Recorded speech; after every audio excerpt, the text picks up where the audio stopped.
ente emu ng'eringa ennyumba nga zikamwa amata. Nusu Bulaaya yasirituka ku lusozi n'egwa n'emenyeka ne bagisala. Ekyalo twavuluba n'amasavu ga Nusu Bulaaya. Gwalina embizi 8, omukazi yatugambye alina embizi 8 okuva 2-3. Museveni atukakkanyiza n'abazadde baffe bennyini obwongo buli mu mbizi. Ng'oyagala bakuwa emyoga bagambe nti ngenda kugula mbizi, bakuweerawo emyoga. Naye Mukama Katonda, bino ebintu bye mbagamba n'ewange gyebiri, n'ewange ewaka. Naye Museveni oli musajja, banenze ku nsi nali simanyiyo omuntu asobola afande Katongole. Naye olaba Museveni ofunya afande Katongole, oli musajja. Omuntu gwe nali mmanyi yali asobola afande Katongole yali maama, kuba yamukubako lumunganda. Ne tumugamba tata tokwatayo tewenyeenya ate tomuddiza. Takaba kati banayi mama omulaba bwangu bakofe. Muleka ako. Omuntu gwe nali mmanyi asobola taata yali maama. Fenna Museveni Uganda fenna tutadde. Bo balina ente. Ne waabwe tebakyajayo kati batambula banoonya muddo. Bagenze ne batwala akyoli. Kubanga bo balina ente, omuntu omu ayina ente 7. Juzi nabalaga wana amawulire DPC yakubagana ne simanyi SSP. Bonna ba poliisi bakulu balwanira ettaka Gombolola Ddamba. DPC ayina ente 6. Simanyi nani omupoliisi omulala simanyi ASP ayina ente 7. Mu Buganda balambula nte mbizi. Kiki ekigenda okununula omulembe gwaffe? Okununulwa kw'omulembe gwaffe kuli luddawa? Ye video y'olwaleero. Okununulwa kw'omulembe gwaffe kuli luddawa? Kubanga Katonda bw'abadde ng'ajja anunula mulembe. Generation Katonda abadde jja ng'anunula generation. Buli generation ebadde erina okununulwa kwayo mu ngeri yaayo. Prophetically wabaddewo ebijja bifaanagana naye ate nga byawukana. Kati ebyo tujja bitegeera nga tugenze mu Bible. Katonda yatandika ku mulembe gwa Nuwa, yagununulira mu lyato. Ate emirembe egizeeko abadde ajja aginunula atya? Kikwataganira wa? Eryato lyali litegeeza bulokozi. Politically eryato lyali litegeeza kibiina kya byabufuzi. Spiritually kyali kitegeeza salvation. Okununulwa nga osobola okuwona wakati mu kufa. Abali ebweru w'eryato bali mu kufa ensi yonna eri mu kusana. Bible egamba nti Katonda yasaanyaawo abantu n'ensi. N'atereeza luvannyuma nga bali bakyali mu kyombo tebamanyi kiri ku nsi. N'atereeza n'abaddiza ensinga eripyuwa. Eryato lyali litegeeza ki? Ku mulembe gwaffe weeriri. Mu Bible lyaddamu ne lirabikako. Lyalabikako mu foomu ki? Lyalokola abantu. Linaatulokola ku luno. Omulembe gwaffe okulokolwa kwagwo kuli luddawa? Akavula eryato. Nuwa wali oba taliiwo? Tunaawona oba tetuwone? Aha. Wama Mukama tukwebaza ku lwa Bible. Kansooke wano.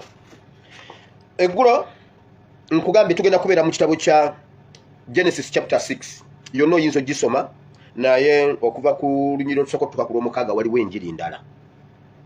Okuva ku lunyiriro olusokotuka ku lw'omukaaga waliwo enjiri ndala eri gundi nnyo erina okubikulirwa kunene nnyo tuligigendamu olulala bwe eriba etukutte. Naye nvudde ku lunyiriri lwa 7 paka ku 21 olusembayo. Then tugenze mu Exodus chapter 2 nayo ne tujjayo enjiri. Then tuzzeeyo bwe twasoma luli ewiki ewedde mu Exodus again, Exodus 35 ne 36. Waliwo twasoma nga Musa akunganyiza Isirayiri basonda okuzimba tabernacle, the ark of the covenant. Then nebirala byonna kubanga ebyandikibwa bingi naye ngenda kugenda nga mbyogera ojja binoti nga kuba nabalabye muyina notisi zammwe. Waliwo gwe nakutte n'akabaluwa mu kitabo. Bankwata n'akabaluwa mu kitabo kye bankola. Waliwo gwe nalabye n'akabaluwa mu kitabo. Eyakawandika ne gwe bakawandiikira mbeetaaga. Nzijukira bulungi maama kye yankola bane nabonaabona n'akabaluwa. Kate kanziti. Obeera olyawo omusembe n'alyoka akusimba ekigalo mu mutwe naye kyana ggwe olwo ebintu nga byayitawo dda wiiki namba ng'akukuba eriiso wana. Waliwo ge nalabye waliwo nabadde mbikula nabadde nkebera notisi. mwamulabye wamma tugende mugundi mu maaso. Anyway, njagala okwebaza abakulembeze baffe twabakubira omulanga ku social media okuva luli nuwa mutwe lwe bamuzaayo ne tubagamba ne tubasaba tukyuseemu kubeeyimirira kubanga abaluli babanyooma tuleeteyo ku bikonge tusobole okumanya tumanye tuleme kubanga twesiga ekintu ekitaliiyo twagala buli kintu omulimbo omugoberera paka ku mulyango bwatuwa ku mulyango nagamba kubanga bw'omusanga eri mu sitensi ekawumba gamba sategede nti nja kukusanga sente nzireseeyo waka nga okay maliza byomaliza tugende ffenne waka ngenda kulwawo wano java usawa mwenda nchoke tofaayo tujja genda ffenna neyeebuzaabuza paka 12 n'omuwerekera paka waka kasatuuke waka nagamba wabula wire kankubulire ekituufu ekyamazima sente mpa mu weeks 2 n'omanya yabadde akulimba kati twabawerekedde paka ku mulyango bagambye tebakakasa bagenda kukakasa kugenda kwetegereza obanga Serunjoji ddala meeya ayinza okubanga abyetuuma bwetuumi ebikakasa byonna baabibawadde okwawukanako n'ebyempigi ewakiyaga ngenda bigenda mu kati eyo yo teyawaayo biraga era teyeewozaako naye ne bagamba akomawo ku mande ejja iziki 21 ffe weetuli so NUP tubeebaza Owekitibwa Waiswa Mufumbiro ne ba comrades mwenna ababaddeyo mwebali nnyo mwebalire ddala Nuwa yabatumidde mwenna era yasindise special bubaka nga bwa ASP Asimowire Biban Politics Platform mwebali nnyo okulabirira bane kambabulira olumu bwenzija wano ne mbasaba nti bane tuyambeko sina nange wakuddukira walala naye Nuwa musiimu nnyo kubanga mulabiridde mukyala we ne family n'abaana bamisinga presence ye bamisinga care ye ng'omuntu naye at least bino ebisookerwako ebikuuma obulamu obwa bulijjo mugezezaako abantu ba struggle mwebali nnyo mwebalire ddala kubanga abantu babadde nga bana byayogedde nabo nga buli omu amutuma bannaye mugambe Biban Politics yebali nnyo mwebalire ddala banange mwebale mukama abawa omukisa omwana waffe Marinos ali mu kufuna obujjanjabi era n'ebbaluwa yazimpeereza bye baakazuulawo ne bebajjanjaba mwebali nnyo mwebalire ddala mukama abawa omukisa tuli mu lutalo tetulina kyakkola tujja ddulwana tujja dduggusa ekyo kyo tekiriiko tuli mu one way traffic tetugenda kulemererwa tugenda kulwana tugguke byonna bye tuyiseemu eriba experience egenda okutuyamba abaana ba Isirayiri bye bayitamu emisiri yali experience yabayamba mu ddungu bye bayitamu mu ddungu bye bayimiriddeko n'olwaleero gwe genda ng'obagaba tukirako bajjukira era gwesoma endagaano empya yonna ejjuddemu ekigambo kino bwe wayamba abajjajjaffe mu ddungu bwe wakola bwoti mu ddungu bajjukira eddungu okusinga ekintu ekyala kyonna era bw'ojja obamanyiira in fact kasita baamalako eddungu ne bayingira awo wonna jjo twasomye ku Yekosafaati yagamba nti Mukama ojjukira lwe twali mu ddungu bajjajjaffe lwe baali mu ddungu ojjukira nga watugamba bwoti ne bwoti ojjukira nga twakola bwetuti ne bwetuti kati olaba nga bwe batukyokooza kakati nga bwe watuyamba mu ddungu naffe tugenda kukola bwetuti kubanga nikyo kyekyali mu ddungu n'olwaleero Isirayiri eyimiriddewo mu ddungu ku lwa experience ey'omu ddungu era oyo Nyantanahu abamu wano temumwagala era temumuwagira Nyantanahu buli lwayogera ateekwa okujuliza eddungu bajjajjaffe mu ddungu so naffe eddungu lino lye tuyitamu experience nene nnyo egenda okutuzimbira Uganda empya kale ekyannuwa mutwe nakyo tukimaliriza katumulinde kuba bawaddeyo abagenda okuba nga bamweyimirira state negamba kebekkeneenye ekola okunoonyereza judgment ya Monday oba bamweyimirira oba tebamweyimirira amaaso ku lutimbe yes eyo nga nvuddeyo ngenze wa Sejjemba olwaleero akomezebwawo mu kooti era okuwulira bail application eyo naye ntegeddeko bino wammanga sisobola kulwana lutalo lwa Uganda olw'okununula Uganda yonna nga mpige ennemeredde mu mikono gy'abajambula sisobola sisobola kulwana lutalo lwa Uganda eyawamu nga mpige ekyali mu mikono ng'ekyawambiddwa. Nsibambi yagenze ku poliisi e Buwama, ku poliisi e Mpigi, n'ayogera ne DPC ne RPC Regional Police Command owa Katonga Region ne DPC owa Gundi eyo Bendo Benderyo, n'asaba abasirikale, asaba abapoliisi okumukuuma mbu kubanga ensonga za Ssejjemba mbu twagala mutuusaako obulabe, kati ayagala kabanga lyemuwerekera ne mugoberera mbu olw'okutaasa obulamu bw'embuno buli mu matiga, era bali mu process ya kumuwa bukuumi. Olwaleero Ssejjemba akomezebwawo, twabadde tumaze okukola enteekateeka nga tugenda kukola t-shirt abaana ze bagenda okwambala abagenda okubeerayo, ezigenda okuba nga zirwanirira Ssejjemba, eziriko ekigambo nti nno recommendation is not corruption, kubanga bamuvunaana okuwandiika akapapula, mbu yawandiika akapapula n'akawa akola ku mirimu ng'alina omuntu gw'alikomendinga okuweebwa omulimu. So okulikomendinga omuntu nti mumanyi asobola okukola, eyo si corruption. So twabadde twagala kwambala t-shirt ezo Empigi tugende ku kooti, era tiimu eyo erimu Nsibambi Bakiyaga ne bagamba foot soldier yenna agenda okujja ng'ajambadde akwatibwe. Tebaagalawo ba foot soldier leero kubanga tebaagala ekintu ky'Empigi kifulume, baagala kikola mu nzikiza, baagala kamera nga teziriiwo, baagala babatiisetiise awo wabeerewo obukambwe bungi. Naye tukola kyonna ekisoboka okulaba nga tubeera ku kooti awo abaana baddemu amaanyi okusobola okuyimirira mu mbeera ezifaanana bwe ziti.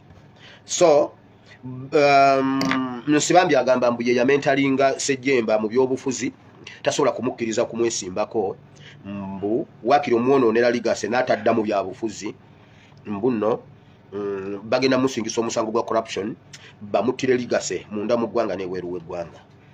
Naye kyonna kye kiri tujja kuyitawo. Ogwo gwe mutango. Buli muntu ateeka okusasula omutango mu kununula Uganda, oba oyagala oba tuyagala, oba omanyi oba tomanyi. Nalabyeko abasirikale baagudde mu bavubuka ba NRM ne babakuba emiggo nga bakabayinga kati ekisirikale kikubidde ki tokambadde. Abasirikale banyiivu obbalaba bavubuka mwenga mugira ku bintu ebyo ebya NRM, mwambadde ebisweta bya NRM, bajja bakuba babamenye mu muteeke waabiri. Mumanyi obulumi UPDF weeyinammwe bagudde mu bivubuka babikubye. Waliwo omugwe nabi owa boda yamukubye boda yamuyiseemu n'amusula bunyi n'amukuba boda n'amusula. Ayambadde ebisaati ali mu bisaati bya yero mmwe.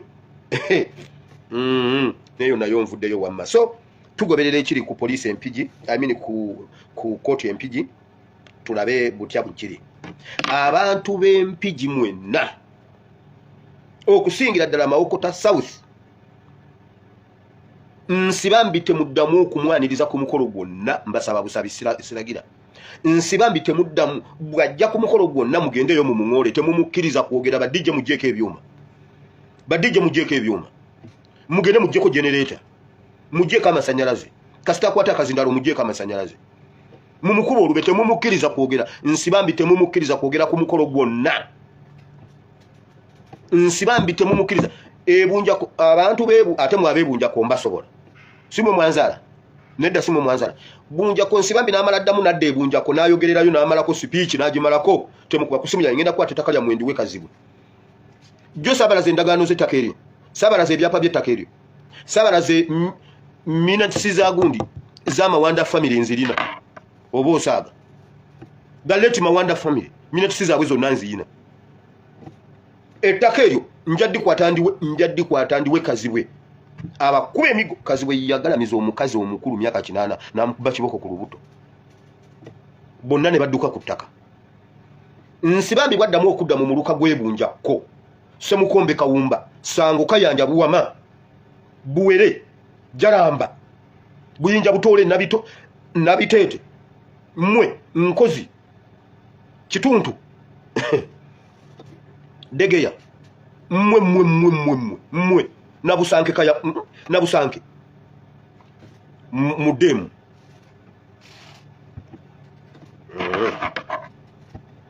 Nsibambi temuddamu, nabo batomanyi gwe n'omusanga ku mukolo temumukkiriza kwogera mu kubendu.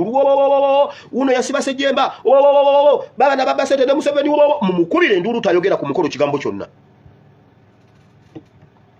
tetusobola abempiji muwulire tetusobola kununula Uganda nga mpiji tulemedde mu mukono gwaka akasajja akazimbya akabuto konna katambula kalinga akayina entumbi.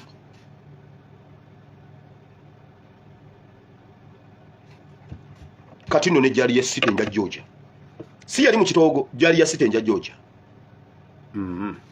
katusirike nayo nayo nvuddeyo tuyina wano obujulizi kansooke mbawo obujulizi buno anga sinagenda mu bujulizi jo akawungezi nabatereddeyo information abaana baffe aba UPDF mu ggwanga lya Somalia balumbiddwa emmotoka yazzebwa abadde kawungezi ungeze ggulo saaza ziringa mwemwawo abasajja ne bajja mu mmotoka ne bagira ne bagiparkinga wakati waawo bati ngeraga nga y'amagye tebagyeekengedde emmotoka n'eyabika over 15 basobola kubanga over 15 kale tebali wansi wa 15 tukyalinda okumanya ebisinga okuba nabifunye nga byakabaawo ab'ebisago bo bali basinga ne mu 200 naye abafudde 15 so tukyalinda okulaba ebituufu ebisingakaawo naye kyobomanya UPDF bagigoyezza bubi mu ggwanga lya Somalia so bwe oyinayo omuntu wo ng'ali mu Yogburg eziri e Somalia mu munoonyeeko mbeera si nnungi wadde n'akatono.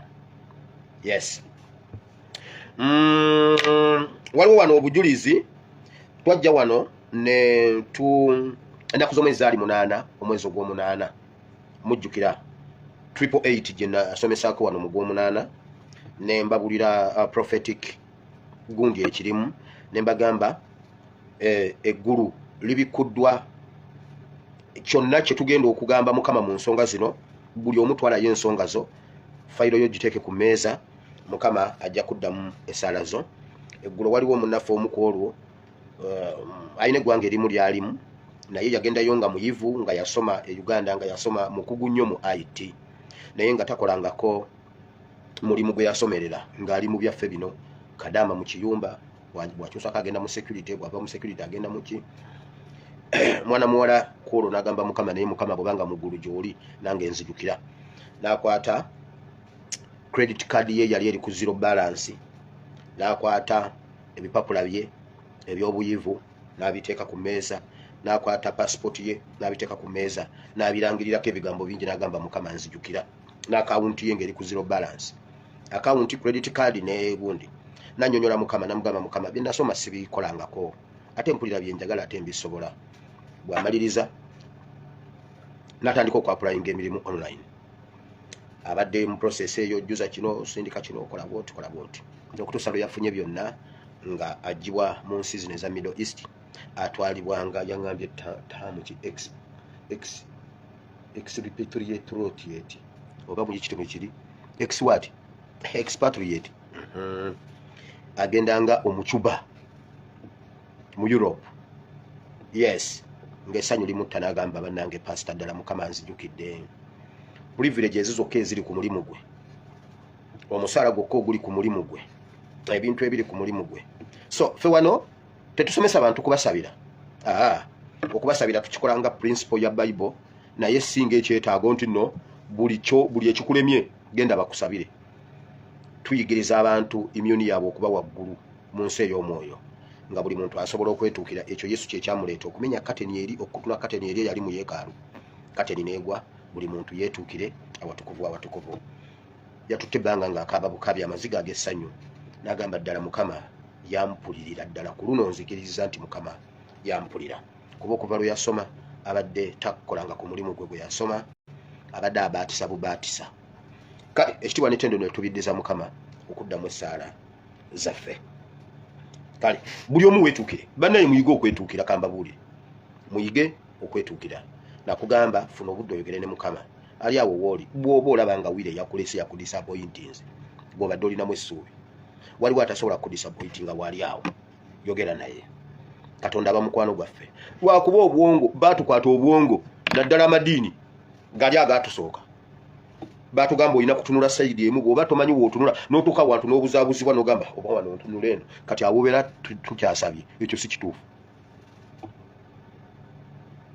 Batugamba olina kubeera wennanga omaze n'okunaaba n'ogenda mpola feeling gy'olina munda gy'oba oyogereramu ne Katonda omutima gwo kye guli bwe guba musanyufu Bayibuli egamba muyimbire oluyimba oyimbe buyimbi ng'oyimba kumusinzaako businza naye Mukama okimanyi nti n'oli mukulu bw'oba oli munyiivu era nakyo kimulage. Lumu nali nvuga bodaboda mu Kampala abo nga ndowooza ne mubuuza naye Mukama emmotoka zino zonna mu Kampala ndi mu jjaamu ennyumba zino zonna nga siinaamu ya mukoddomi wa baba wa mukwano gwa kojja wa ssenga wa maama wange oba wa taata wange nga siinaamu muntu gwe mmanyi mu Kampala alina mmotoka yadde alina ennyumba nti waakiri nsule ku lubalaza lwe ne mubuuza kati kyogamba gwe Mukama ffe tuli nze ndiki nze ompita ki gy'oli ndiki gy'oli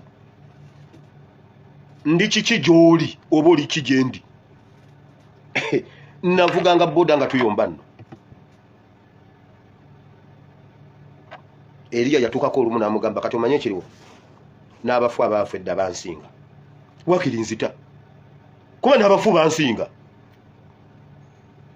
Yezeberi anjiri byambuno biki kati wakiri nfwe Katonda alaba mutima to pretending nga mu maaso ga Katonda kyowulira ky'oba omugamba kubanga era ne bw'onookikweka okikweka ey'essala y'obunanfuusi ajja kugiraba nti ya bunnanfuusi tajja giddamu. Saabasomesa wano ku gundi ku Yobu yamulira wuuka Katonda n'amugamba sebo Yobu oli awuka kwegamba yeggwa omuba oli awuka kati njagala ombuulire Yobu eggulu bwe libwatuka mba njogedde ekigambo ki n'amugamba kakati Yobu njagala ombuulire endogo y'omanyi gyewakira Yobu nga talabangako ku ndogo yinga ewaka ngayina okimanyi wali osanzeeko omuntu atwala endiga ku nnume bw'oba oyina endiga okera ku makya ng'endiga yazadde gwe va ku by'embuzi bannanga ani alina ku nennume gendako ewa ASP oyo alina ennume ey'olulyo gitwalewo endiga ogiraba yazadde yamubuuza omanye endogo yiyewakira n'amubuuza otyo ennyanja emisingi gy'ennyanja wansolooza ennyanja nagisiba kuki Yobu n'agamba Mukama nabadde ndi munyiivu naye kati sigenda nakuddamu kwogera kigambo nsitudde olugalo lwange ne nduteeka ku mimwa gyange sigenda kuddayo kwogera kigambo kyonna kati nkukakasiza oli musajja n'amugamba Yobu omanyi swiki y'ekiro weebeera n'ey'okumakya weebeera okimanyi nga bwokera ku makya ng'obudde bwe buziba n'oteekako swiki bwepwa waliwo omuntu akikolako mu ggulu okuggyako swiki bwepwa n'abagamba mugende mwebakeko n'akomawo n'agamba pwa muzuukuke bannange mwebase nnyo essala ky'owulira mu mutima gwe ky'oba ogamba Katonda kale twebaziza Mukama olw'ekyo n'ekyo nakyo tukyebaliza Katonda amiina. Kati eggulo nababuuliddeko ku mwana muzzukulu wa Museveni gwe bayita Ruhamya agenda okuba nga agenda e UK eggulo nagambye YouTube teriiko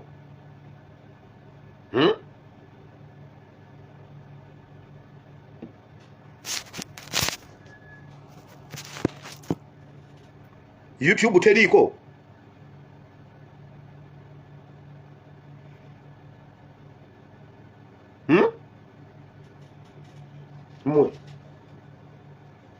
YouTube kyogamba katandikira teriiko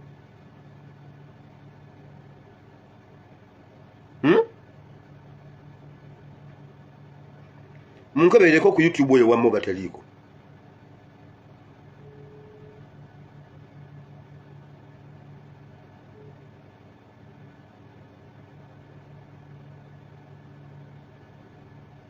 kwetuli ate yazzeeko okay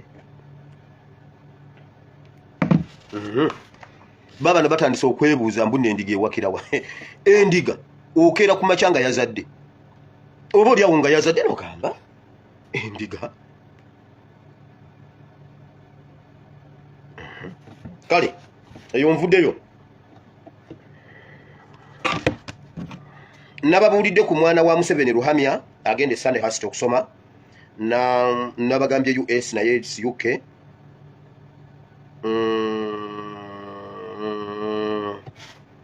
omwana ono wuuno twamufunye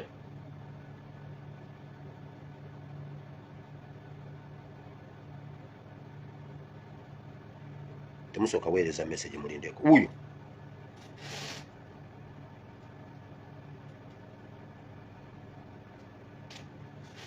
oyo omwana gwe bayita Ruhamya kitegeeza omanyi mugera ne mutuuma amannya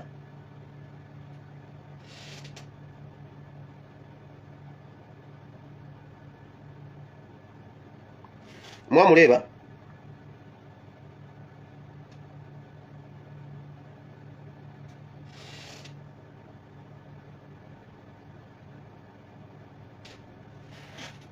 jjajja we yeti Buhabulwa, taata we ye Muhoozi, omwana ye Ruhamya.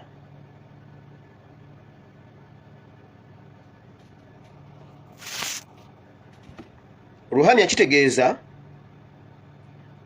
okukakasa obahamize oli n'abannyonnyola n'abakakasa okubamatiza. Buhabulwa byatukoze mu birabye, Muhoozi okuwolera, okulivenjinga, avenger. Kakati ate ono akakase bali bye bakoze, batuma amanya gwe oluzaala omwana ng'omwana omukwata ng'omutuuma ng'omala gamutuuma, bo batuuma amanya nga bakigendedde lwe naasomesa ku mannya nja kujja wano olumu nsomese ku nsonga eyo ey'amannya.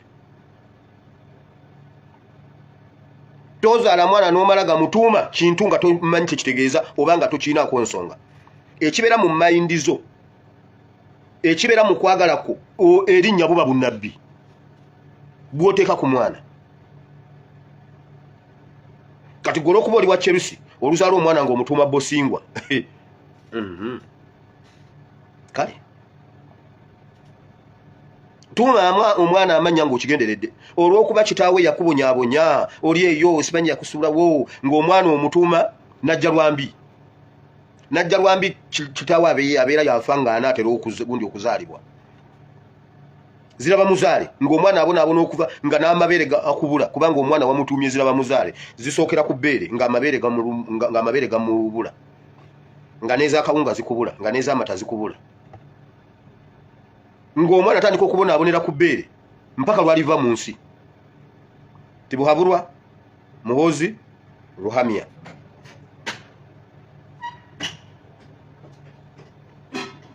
Eyo tujja gendayo n'ekyo nkimaze kye kisigaddewo.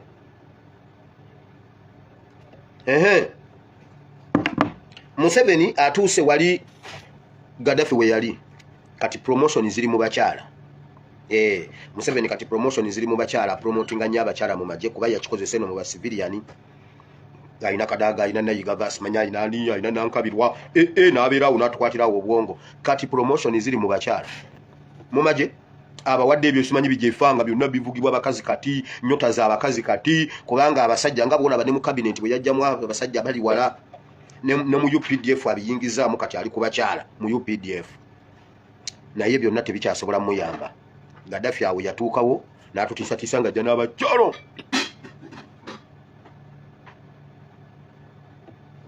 Lwakyanga Gaddafi wakugenda yagenda, nayo nvuddeyo. Ekyokubiri, mulaba Museveni akantu kabazannya okubanga ye atambulanga mu temutambula abaagala okugenda mu kalulu. Museveni bw'amaliriza bw'ati bagenda kuta ekirwadde gundi egende mu social distance bako bukawandiika osirike. Tayagala kutambula nga ne Kyagulanyi atambula, tayagala kutambula nga ne Kyagulanyi atambula. Ye ebyo byali mu bikola, kati ali mu zirale, kati ali mu campaign. Olumala bagenda kuta tutandika okutambulira ku PSOs. Nziyita mutyezo gundi mu abasoma SOPs. Museveni ali mu campaign ya NRM bali mu kugizingako. We mugendera simanyi mu registration, simanyi ku registeringa, simanyi electoral commission mbune bayise awo nga tugenga mugende ko antisa mu electoral commission bwana batanda bakuvaako. Tujja kuba mu social distance. Era omuntu okugenda okwewandiisa akkirizibwa kugendayo n'abamusemba ababiri bokka basatu. Era Kyagulanyi akkiriziddwa kugenda ne mukyala we Lobiyaniri ne Secretary General w'ekibiina. Abalala bonna tebakkiriziddwa kugenda kubanga ekirwadde kibala bannayuganda embiriizi. Bako bukateeko osirike.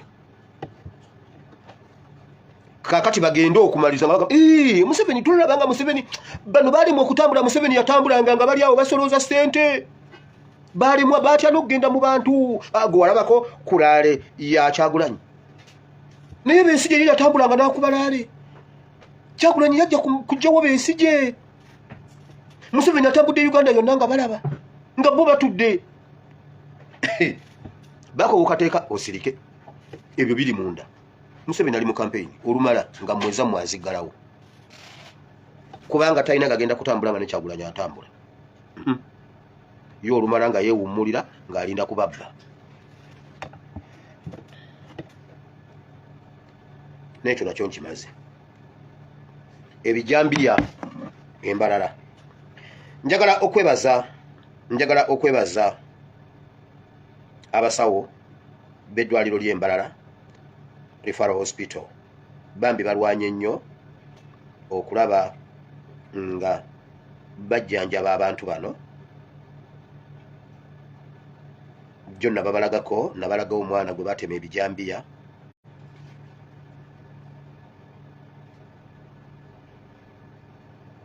Olubale mu lulaba.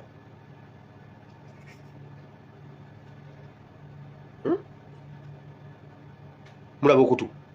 Bakutemamu ekitundu ne kisigala waggulu, ekitundu ne kikka wansi.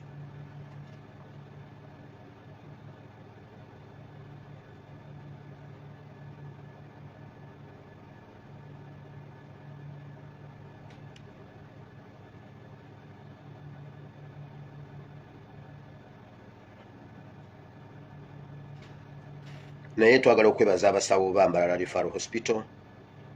Mwebali nnyo, mwebalire ddala okulwana ku bannayuganda newankubadde n'ebikozesebwa bitono tewali. Omuntu oyo y'ono wano.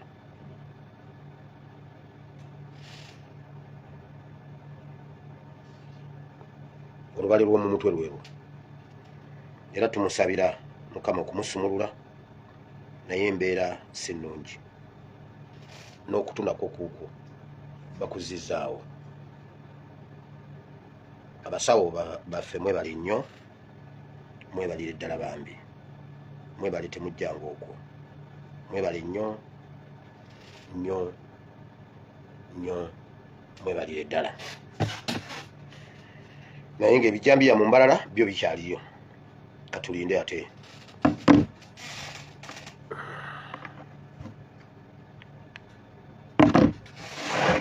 Okay. Olwaleero njagala okwogera ne generation yaffe mu buli kategori kubanga twakutulwamu mu nzikiriza, twakutulwamu mu byenfuna, baavu nnyo.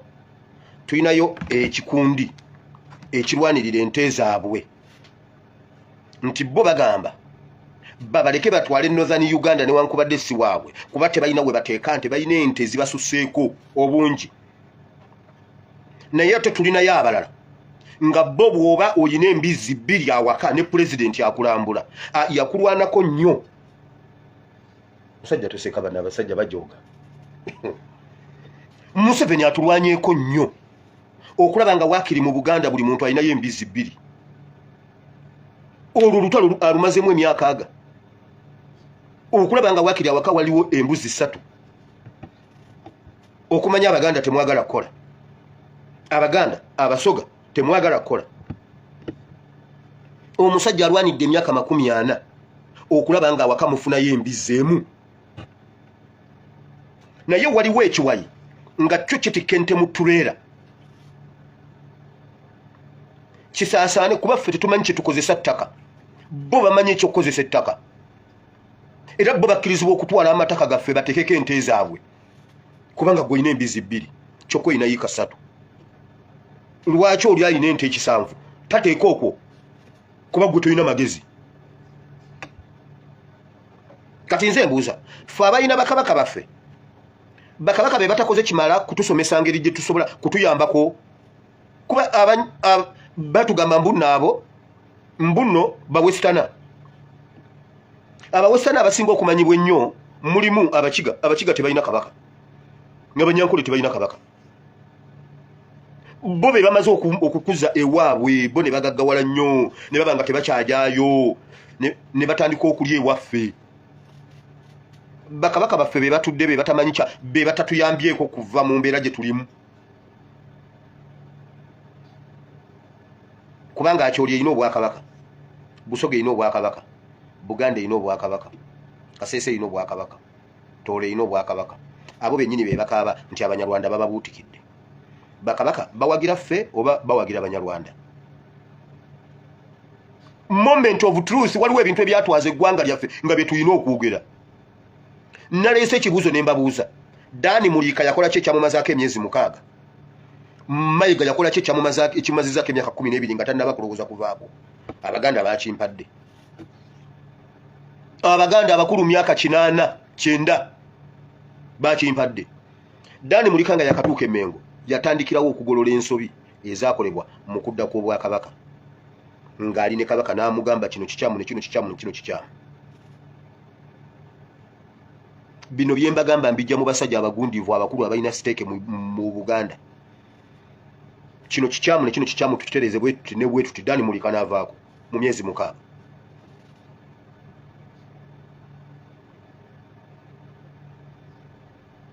Mayiga najja n'azimbira ku nsobi ziri n'akola n'endala ye n'abeerako emyaka 12 Buganda ewagiraani Buganda ekoleraani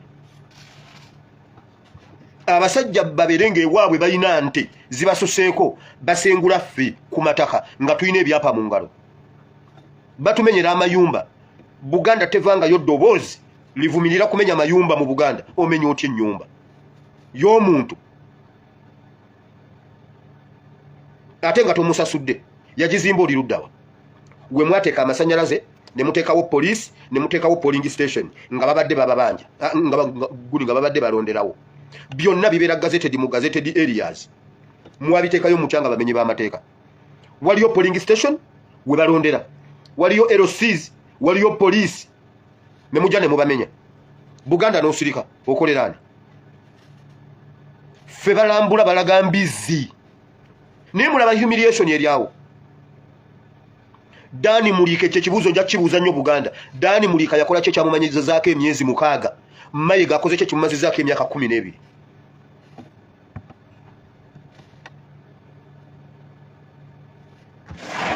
Ulira bazze batukutulamu okutufuga nga batufugisizza nnyo bannaddiini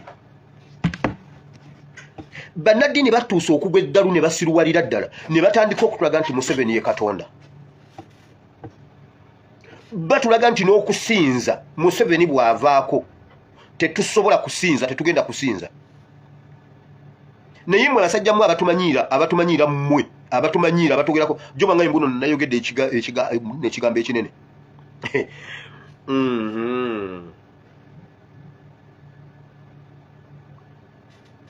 kankimire omusajja bamuyita Muwonge eyazze wano n'ajja atumanyiira ng'atweyogerezaako ng'avuma oyo Muwonge alina obutambi bwe yakolako olumu ng'atwalira gavumenti kati olwamuwa ssente n'akyuka kati atwalira ffe naye wulira awo nvuddewo nja kuddawo waliwo ekitabo kirimu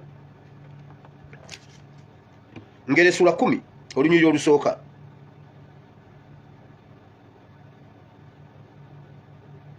Ngero esura 10 olunyiriri olusooka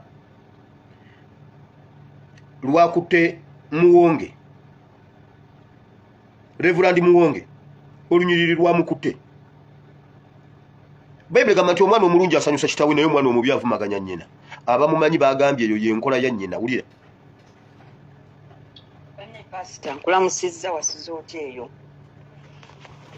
banne pastor nkulamusizza wasiza otya eyo gye ndi nnyabo wasiza otya eyo genze ne nkulaba ng'olaga Samuel Muwonge Samuel Muwonge oyo mbamanyi nnyo taata we ne maama we baali babuulizi mu kkanisa ya Church of Uganda mu Kirokole bw'oyitira eno ewambogo eno n'okkirira eri mu Kirokole taata we ne maama we baali babuulizi baayo bamanyi bulungi nnyo kaakati omukyala maama w'oyo Samuel Muwonge twalinga mu kibiina kya Mothers Union naye nga ssente azitwala olutwala ye yali omuwanika naye nga ssente azibulankanya mugenda okulaba ze mwamutereseza teziwera nga ne ssente zennyini ze basolooza mu birabo abantu beemulugunya nti naazitwala maama wa Samuel Muwonge mumanyi nnyo by then kaali kavubuka nga katoototo nga kakulu nga kalina emyaka ndowooza nga 19 awo ebiseera ebyo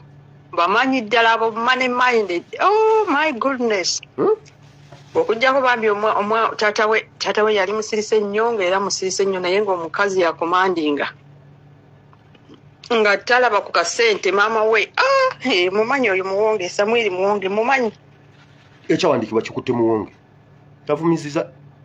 gundi avumisiza nnyina bambi ye taata we nga talina naye maama nga mubbi mulwadde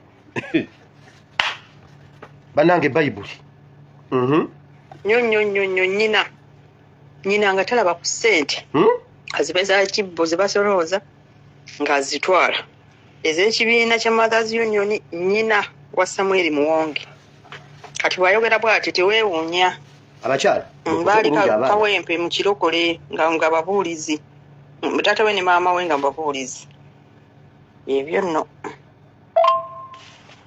nze neewuunya n'abawa Samwiri Muwonge obwa Reverend bannange famire yali corrupt nnyo baali baavu bulungi naye ng'omukyala ayagala ssente alinga amayembe bannange maama we naye nga bambi omubuulizi taata waabwe nga ye alikaamu ali musirise nnyo bambi nga musirise muntu mulamu nnyo naye olwo Reverend lusaamu olwo Muwonge olwo lwatwala omutima gwa maama waalwo simanyi oba maama waabwe waali mulamu naye money-minded bannange bate bali maama waabwe ng'ali corrupt taata waabwe ye talina buzibu nga n'abaana bennyini yabayigiriza obuyaaya abo bennyini ba Sam Muwonge yalina ne mwannyina manya baali bakayitaani akawala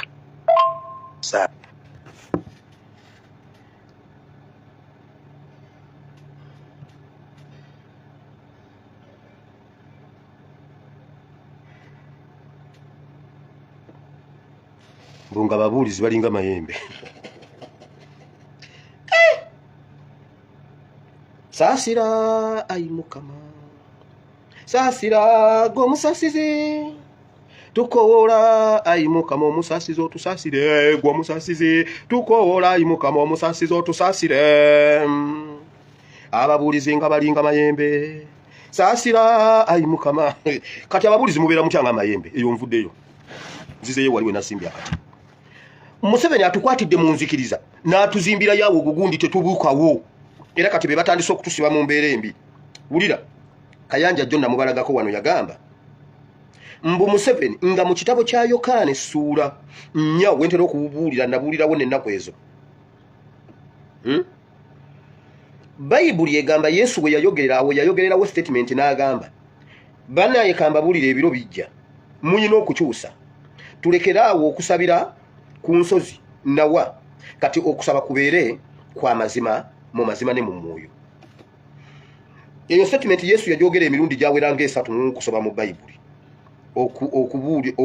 okuweereza okusinza Mukama mu mazima ne mu mwoyo Museveni tatuwangako freedom of speech abo bennyini abatugamba mbuno Museveni ye yaleta freedom of speech tebe bamu be batugamba mbwe kisomesa kyegindi wabaddeyo olwalero okukuza ekisomesa okumala emyaka 10 Museveni yatuwa eddembe ly'okusinza ate kisomesa kimazeewo emyaka 10 ate nga Museveni emyaka alina 8 mbumu ate ku ntebe yakamalako 4 kati ate kisomesa kimaze emyaka 10 ate Museveni nga ye yaleeta okusinza naye basajja mwe muyina amagezi kyovola ababuulizi balinga mayembe saasira ayi Mukama saasira gw'omusasizi tukoola ayi Mukama omusasizi otusasire gw'omusasizi tukoola ayi Mukama omusasizi otusasire Mukama omusasizi bannange omusasizi atusasire ababuulizi balinga mayembe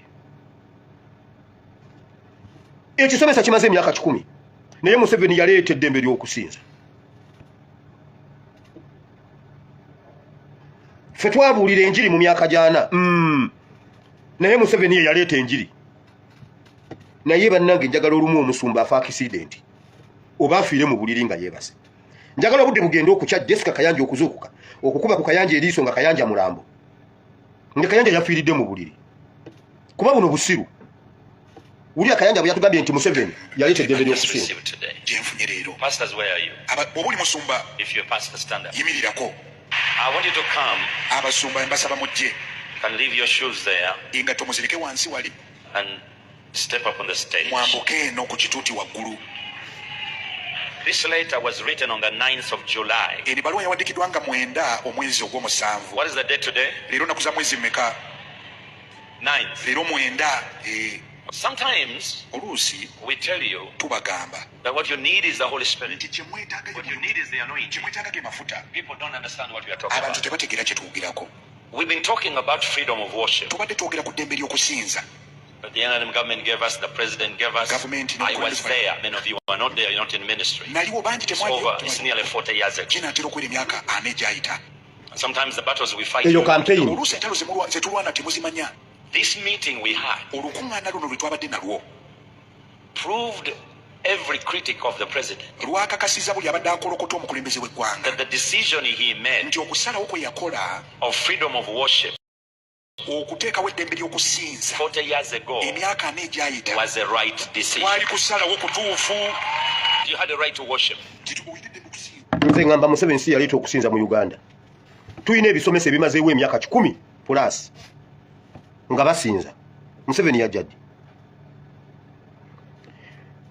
Bayina ebitiibwa ebyo ebyokungulu bye bawakanira bye baagala naddala abalokole. Nabagamba mujjuka be nabagamba bakayanja bwe batandikira okuva ku mulamwa. Museveni yagenda abafateninga n'awa Kayanja presidential jet nga Kayanja mwatambulira agenda okubulira enjiri e Masindi. Asula mu state road e Masindi. Asula mu state road eggulu ng'agenda mu presidential jet. N'amuwa abasirikale n'amaje omukuuma n'agenda nga amufateninga. N'abalala ne bakiyingiramu agenda ajjayo omwomu. N'oba nga atali mu kakundi kano toyina mukama. Toyina Katonda. Abaluganda mukama yeebazibwe. Praise Jesus. I went to preach the word of God at Masindi. I used the presidential jet with SFC. God is with us. God. Man of God. Owulira kasoso kumagamba. I received the letter wrote on 9th July. What is the day today? Is 9th July. Which means today. By Attorney General. Today. They wrote it today. They reviewed it today. I got it today. Olwombo olwokuba bamuwandiikidde ebbaluwa leero nejja leero n'agisoma leero olwo ayina baalumya abalaga mbu yaliwo. Today 9th. What is the date today? With Attorney General. Prestige eyo gye bawakanira. Ekisa kya Katonda kyagenda kati ani ayogera ne Museveni ani gwawandiikira ebbaluwa leero ne bagireeta leero ne mutuwako leero n'agisoma leero n'ajanjula leero. Me and the Bishop Joshua Rwerere bali mu campaign mu kanisa mbu Museveni yaleeta eddembe ly'okusinza nga waliwo ebisomesa bimazeewo over 100 years nga waliwo okusinza n'okusaba. Namirembe bagizimba di cathedral. Museveni yaliwo, nyina yaliwo, nga tebanaba nakulowooza nti baliva e Rwanda bayingire Uganda nga mu Uganda waliwo okusinza. Mutwetako wano butterfly by'abasiyazi. Today 9th today with the Attorney General. Katona alisome mu nnimi. Attorney General. Give me that letter, please. Ndetera I just received today. gyenfunye leero. Pastors, where are you? Obuli musumba Ozeeyo. ewasa abawuliriza w'eggwanga lino The president was directing him omukulembeze ng'amulagira to meet with us atusinkane concerning the registration ku kikwata ku kwewandiisa of our churches. okuwandiisa amakanisa gaffe. Because you remember we've been registering jjukira tubadde twewandiisa in NGOs nga zi NGO as though we are tree planters. gy'obeera tuli basimbi ba miti. He was very specific. Ani abagamba okwewandiisa n'ebyo biteteeyi by'abasiyazi? bw'oba oddukanya kitongole kya bannakye Schools, masomero orphanage, orphanage Ani abagamba okubiwandiisa? Museveni si yabagamba okubiwandiisa. but a church naye bw'ebanga kanisa and worship n'okusinza should not be subjected tebiina kubeera wansi to operate like a Ani abagamba charity. obiteekayo si Museveni? kola ng'ekitongole ky'obwannakyewa. Because it's us, it's we who have been subjected to that. ffe ekkanisa ffe be baateeka wansi eyo. The other big ones, they don't go there every year to renew. ab'amadiini galipo tebagendayo buli mwaka Every 5 years to renew. buli myaka 5 bazze bujja. As a church, ffe I ng'ekkanisa want you to understand njagala that. mutegeere As a church, ng'ekkanisa as a place of worship. ng'ekifo eky'okusinza Because the Constitution ssemateeka does not state that. It gives you a right for worship. Ekyo kikulage nti muli tuluzi za Museveni z'akozesa. Obukatuliki bwagano kiyingiramu n'obuprotestanti n'obusiraamu bagano kiyingiramu ekyo Museveni n'abakozesa okubanga mmwe NGO lwe mwakisimba mwali mukiwaana nti kituufu era Museveni yaleeta etteeka eryo kati alijjewo abavuga buvuzi nga Nobert Mau abavuga nga Wilubaro Kawuba Duli yakikozesa okubakugira era ne mukisiima ne mugamba bannange Museveni mukama amubikkulidde omwoyo mutukuvu amuwadde decision entuufu kati tuligesalinge tubeere regulated ne mbagamba tekiriyo tetulina kuligesalinga mu gundi eyo mbwanti abasumba balepinga abaana neddo wa boda boda bwalepinga abaana eriye teka special tekanga lya boda boda okubeera omusumba osoka kubeera muntu bakukwate bakuteke mu station bakuba amayinja bakutte olepinga otyo omwana ng'oli musumba bakuba amayinja bakutte ekanisa bajoche Katonda siyo yakutuma ekanisa bajoche mmwe mwakkiriza okubeera tuulu Museveni yaleeta oguteeka kati ata ne muguwaana agujjeewo era mumuwaana mutuyita basiru. So we went and met the Attorney General. So today, I received a letter from the Attorney General, Attorney General. Honorable Chiriowa Chiwanuka. Before he had written to all these other groups, these are for my records. So he wrote me a letter, and Bishop Ruere. The letters come on the 9th, which means it was written today. And it was delivered today. If you don't get excited, I'll remove being a pastor from you. It says, July 9th, 2025, Pastor Robert Kayanja, Lubaga Miracle Center, Kampala, Bishop Joshua Luere, General Overseer of the National Fellowship of Born Again Pentecostal Churches of Uganda, registration of Pentecostal churches. The above matters refers subsequent to our meeting on November 20th, 2024. I briefed His Excellency, the President, on the same and awaited further guidance. In the meantime, I advised the NGO Bureau and URBS to seize the demand that Pentecostal churches that carry out only spiritual activities, services, nedda sinza bijja ko kuba binkwatako bino ebintu biina meaning eri munda gye tugenda okwogerako NGO Act pending further guidance. Copy of the letter. Owulira etteeka Museveni yaliteekawo ne balyaniriza era ne balisiima alijeewo ne balisiima n'akawayira kagamba bw'ati alijeewo akiyimiriza until further notice nti Museveni era akisigazzaako kaadi gyakwese ekikulaga nti batambulira ku directives za Museveni naye Kayanja atugambye ekereziya yakigaana okukiyingiramu ekkanisa yakigaana okukiyingiramu n'obusiramu bwagaana okukiyingiramu bo bano baalinako kaadi kitegeeza senga akikomyawo n'agamba mu registeringe kyekibeere kituufu bo tebalina kyabwe kye bagamba nti kino kyekituufu nga ekereziya bwe yagaana nti ffe tetujja biregisteringa. Kati nze mbuuza abalokole Katonda waffe ow'okuntiko ye Museveni kitegeeza n'amalakira ku makya n'agamba muggaleewo tewakyali kusaba kitegeeza kyekiba tewakyali bulokole kitegeeza bw'abuggalawo abeera abuggadde era takibawadde kyonna nti akimazeeyo until further notice. Kwegamba Museveni yaluwooleza ekkanisa kale bane nja kubuulira enjiri nga sirigestalinze ate nga nja gyebuulira ate nga sibeebuuzizzaako. Wulira to the Minister of Internal Affairs, Executive Director, NGO Board, Registrar General, Uganda Registration Services Bureau is attached for your records. We shall now await further guidance from His Excellency. So as of now, bw'obanga olina ekintu ky'otalina kulungamizibwako naddala ku nsonga z'enzikiriza oba ezaki buuza omwoyo omutukuvu. Yesu yatugamba bw'ati oyo yali balungamya mu byonna.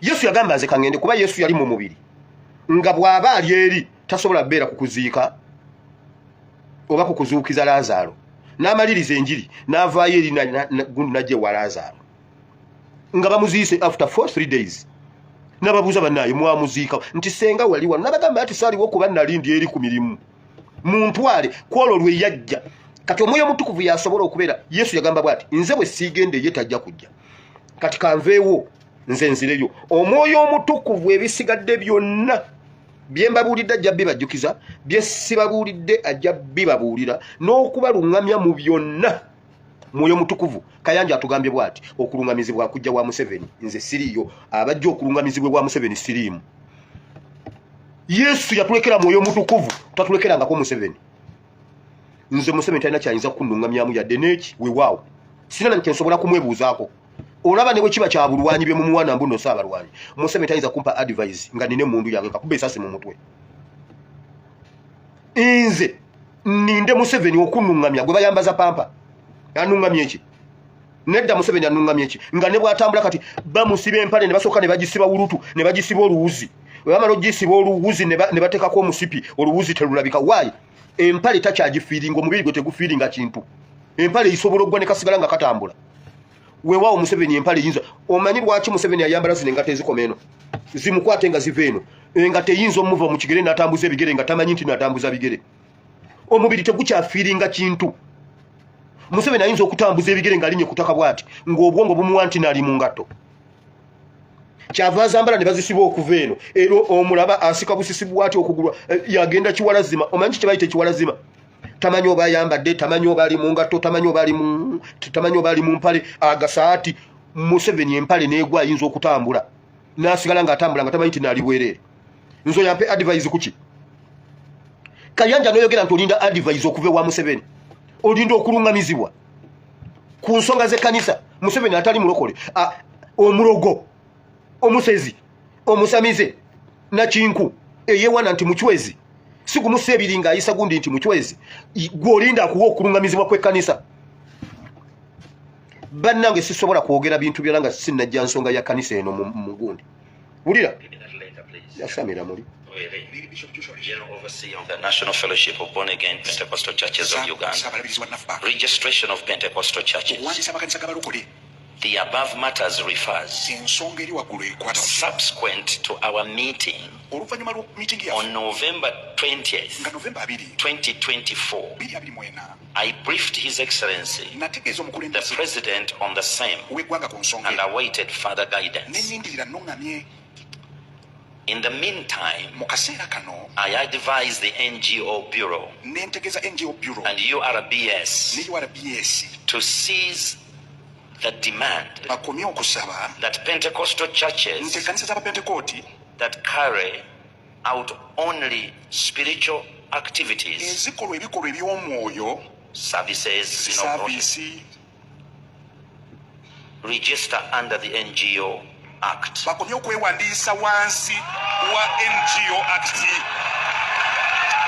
Pending further guidance.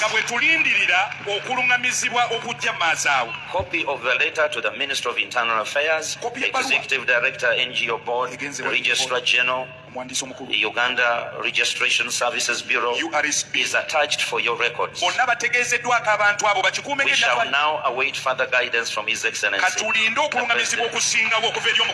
as of now,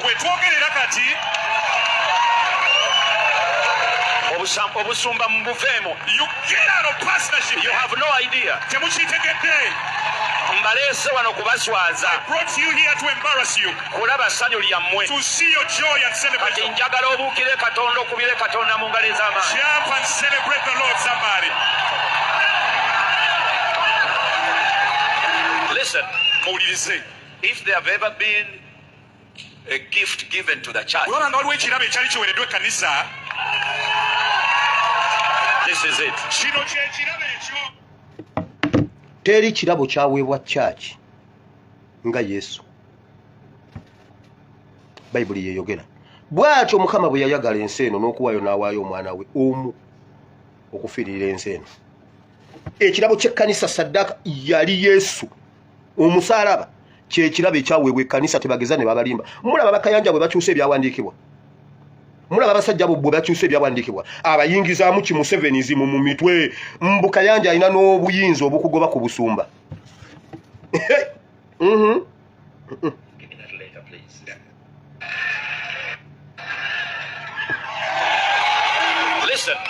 Listen, if there have ever been a gift given to the church,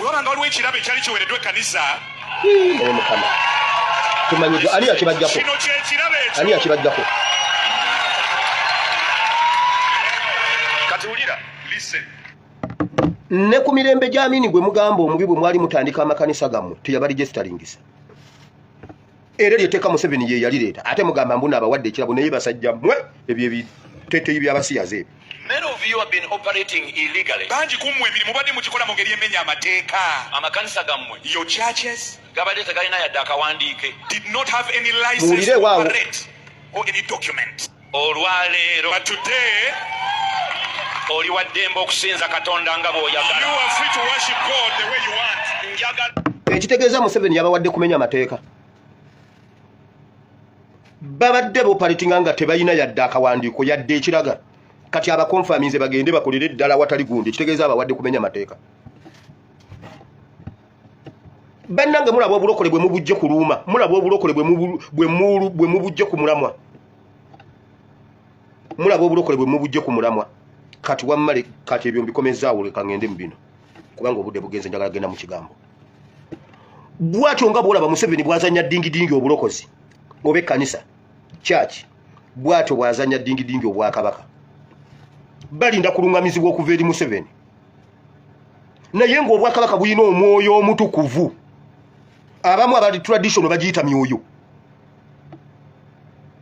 ensi ey'omwoyo ey'obwakabaka yazikira tebakyagiwuliza eyo ensi ey'omwoyo kasita ogyonoona ng'eggalawo kasita eggalawo ng'owedde bye biwonyabonya bakayanja waliwo lwe baali mu kisa ne Katonda ne bakola ebikulu n'ebyamaanyi nga bali connected ku spiritual world ng'ensi ey'omwoyo bagiwuliza nga nabe bawuliza. Waliwo abantu abajjukira olumu mu biseera bya Serwadda balabye ekkubo balina olutalo lwe bakayanako awo oba Kibuye awo ku Pentecost awo ku gundi ku church eri awani prayer palace around there. Kayuwa najjo batabanganyaawo ne babiyita ebyokusaaga. Kayuwa naayita omuliro ne guva mu ggulu ne gwaka. Omuliro gw'Eriya Kayuwa n'aguyita ne gwaka nga guvudde mu ggulu bwe bum omuliro ne gwaka. Kayuwa bakayanja baakolako ebikulu n'ebyamaanyi nga bali connected ku nsi y'omwoyo nga boogera nayo naye eyogera nabo. Kati bwe yaggalawo kyovula bakati bw'aba anaakola crusade gundi y'amaanyi agulayo emiggo gy'abalema n'ogiteekaawo olw'okuba ensi yaggalawo eri ey'omwoyo nga babijjukira bwe byakolebwanga batandika obyekolera mu magezi gaabwe ag'obuntu si be basoose. Mu Bayibuli mwebiri abantu bwe batyo mu Bayibuli mwebali bwemanga mwagala tujja basomako. Kati kyekibatawaanya tebakyalungamizibwa mwoyo kati balungamizibwa mu Museveni. Bw'owulira omuntu ng'oyo ow'omwoyo ng'agamba nti alinda okulungamizibwa okuva eri Museveni kitegeeza omwoyo mutukuvu tayogera naye. Omwoyo mutukuvu akyogerako ki? Kati batutematema bwe batyo security bwetyo bwerinda guidance from Museveni. Abalamuzi bwe batyo bwe balinda guidance from Museveni. Abaana ne babeera mu makomera nga tebawozesebwa myaka 5 kuba bwe bawozesebwa Museveni yaswala. Myaka 6 abaana bali mu makomera. Guidance from Museveni. Ekkanisa erinda guidance from Museveni. Winyidola asuddewo tawulo why akoye guidance from Museveni. Ekkanisa eri iganyo erinze guidance from Museveni. Security kati yetukuba bomu guidance from Museveni. Kati ekkanisa ambasaasidde. Sisobola kugenda kwogera birala ng'ekkanisa eggwawo. Ekereziya yagaana. Temwebuuzaamu lwaki ekereziya yagaana etteeka lya registration okubanga teribakwata. Nabo babakusiruwala ne baliyingiramu lyandibakutte bo lwaki baagaana mmwe temwagaana ate nga mwenna muli bakitaffe mu Katonda mmwe muli bakitaffe mu Museveni. N'oteebuuzaako lwaki abasajja abakulu basemwogere baganya okuyingira mu kiteeko ekyo balungamizibwa mwoyo naye mmwe muli ku Museveni kubanga yabakwasa muwala we muli ku ssente. Abalokole muddeeyo ku bulokozi obw'omusaalaba muve ku bulokozi obw'abantu muddeeyo wali ku musaalaba. Ekigambo kyaki Yesu yakireeta genda osome endagaano enkadde yonna bw'osangamu ekigambo kyaki nve ku internet. Bw'onookindaga gwe mulundi ogunaaba gusoose okukiraba sikisomangako mu ndagaano enkadde. Ekigambo kyaki taamu ya Yesu ngenda kuzimba ekkanisa. ere kanisa Yesu yakyogera ng'akyogera tekinnabaawo ng'akyali mulamu ngenda kuzimba ekkanisa. Ekkanisa etandikira ku musalaba, ekkanisa etandikira na kufa na kuzuukira. Yesu bw'amala okufa n'azuukira, ekkanisa weetandikira. Amaanyi g'ekkanisa gatandikira ku kufa na kuzuukira. Era debate awo weetandikira kufa na kuzuukira ge maanyi g'ekkanisa. Yesu bw'atyo bw'asomesa. Kayanja atugamba myaka 40 ekkanisa eyimiridde ku Museveni kati bwafa. Ate bali abayina ebisomesa ebiweze emyaka 10. Nga ne jjajja wa Museveni tannaba kulowooza nti alizaala kitaawe wa Museveni. Naye basajja mmwe muyina, naye bannange kasita bakusiyaga toba na magezi. Kayanja bakusiyaga nnyo. Ate naawe n'osiyaga nnyo tokyalina magezi. Kati batukutula nga batukwasa obubondo obwo butuyingizeemu bi Museveni. Era olaba mbu bw'oba tokubidde Museveni ndulu ngenda kujja ku busumba. Gwe oyina amaanyi agawa omuntu obusumba oba agamujja ku busumba. Nedda oyina amaanyi agajja omuntu ku busumba oba agamuteekako. Gwe watufirira ku musalaba. Lwaki obuninga ebitali byammwe? Buli kintu ekirinda guidance, Ministry of Works erinda guidance from Museveni yensonga lwaki mu Uganda tetuyina nguudo. KCC erinda guidance from Museveni yensonga lwaki ekibuga kiwunya. Nga bw'olaba ekibuga n'ekkanisa bwefaanana mu nsi ey'omwoyo. Kubanga bonna balinda guidance from Museveni. Nga bw'olaba amalwaliro g'e Uganda n'ensi ey'omwoyo bw'ekyo bw'eri guidance from Museveni. Nga bw'olaba amasomero g'e Uganda bw'ekyo bw'eri guidance from Museveni. Era essomero erirabikako lirina kubeera private school. Kati buli alinda guidance from Museveni ojja kulunda embizi mu kifo ky'ente. Ate oserebulatinge owulirire ddala ng'okulunda embizi Museveni yakuyamba. N'olaba taata ne maama ne beebaza nti Museveni abayambye okubanga muyina embizi ewaka, muyina magezi mu mitwe. Maama oba taata olina magezi mu mutwe. Mwenna abaana batendereza kitammwe ne nnyammwe nga balunda embizi nga Museveni ye yazibawa. Taata wamwe musiru ne maama wamwe musiru. Ng'embizi ya achievement gye babala ku Museveni emyaka 4 nga abbye amafuta, abbye golodi, abbye ebyobugagga bya Uganda, nga mmwe mugabanyeeko mbizi taata ne maama wo basiru. Nkidemu basiru ate njagala nga mwenna kwe muli.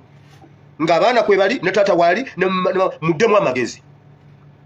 Bajjajjaffe mu mirembe gy'Amini tebayambalanga mivumba, bayambalanga ngoye empya. Abaleetanga emmotoka baleetanga mmotoka mpya. Eggaali zaabeeranga mpya. Buli maka gabangamu ente. Wakiringa ekyalo kikulunzaayo ente. Nzijukira olunaku lwe nanywa amafuta. Nanywa amafuta, mini y'amafuta baleeta amafuta ne bangamba nga twale mu nju. Ne manya bano baagala kunywako bintu bano. Ne ndyoka nganywa. Badduka ne bakamente ng'eri waka. Ne bakamente ne bampa amata nga goocha nga gava mu nte. Ge gantaasa ku mafuta. Kakati kati omwana anywedde amafuta. Tukame embizi naye bannange abazadde muli basiru abamu. Buli yakyaziza Museveni ku mbizi oli musiru.